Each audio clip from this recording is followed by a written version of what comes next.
faut suivre. Portera sur le 91, 92, 93 et 111. Bon, très bien. Si cela nous permet de gagner quelques minutes... Monsieur Vandel, vous écoutez bien? Cela nous permettra surtout une clarification de la position de mon groupe, Monsieur le maire. Il n'est pas ici question de remettre en cause les actions de soutien qui sont menées par la ville, ni les initiatives comme l'école de la deuxième chance. Mais nous aimerions qu'une réflexion sur la pertinence et l'efficience de tous ces dispositifs sur le fléau du décrochage scolaire soit engagée.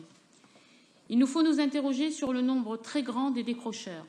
4 000 par an à Marseille, selon le directeur de l'école de la deuxième chance, 150 000 au niveau national. En effet, depuis des années, on empile successivement les différents dispositifs et par là même, on dilapide de très gros financements sans pour autant enrayer l'échec scolaire.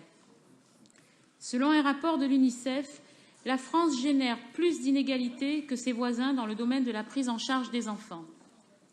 Notre pays est à la 35e place sur 37 dans le domaine des écarts scolaires, selon le dernier rapport PISA. Le système éducatif français est extrêmement inégalitaire. Les politiques mises en œuvre pour l'aide scolaire aux enfants les plus vulnérables ne sont pas efficaces.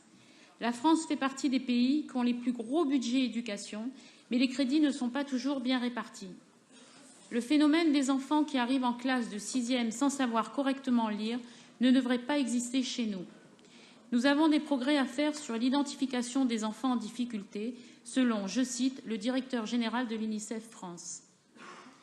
On peut par ailleurs s'interroger sur la schizophrénie dont le gouvernement semble être atteint en matière de politique de l'éducation quand il lance un plan interministériel de lutte contre le décrochage scolaire le 21 novembre 2014, dont une des mesures phares est le droit pour les décrocheurs au retour en formation initiale généralisé à la rentrée 2015 et dans le même temps décide que le redoublement doit être exceptionnel.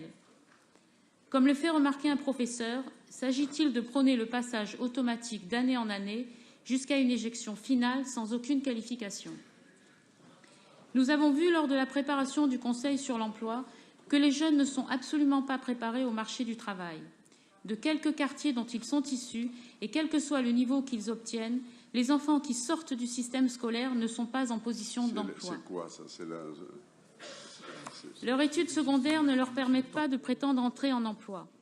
Plutôt que la maîtrise d'un programme scolaire précis, PISA teste l'attitude des élèves à appliquer les connaissances acquises à l'école aux situations de la vie réelle.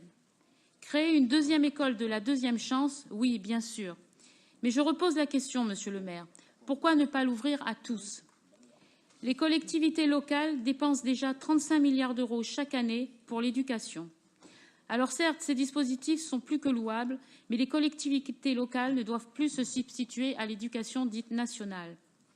Les différents dispositifs ne gommeront jamais les erreurs que droite et gauche confondues ont commises depuis si longtemps.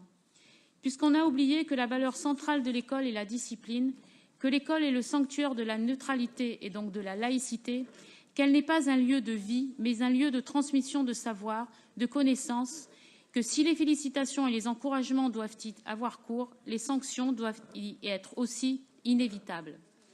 Merci.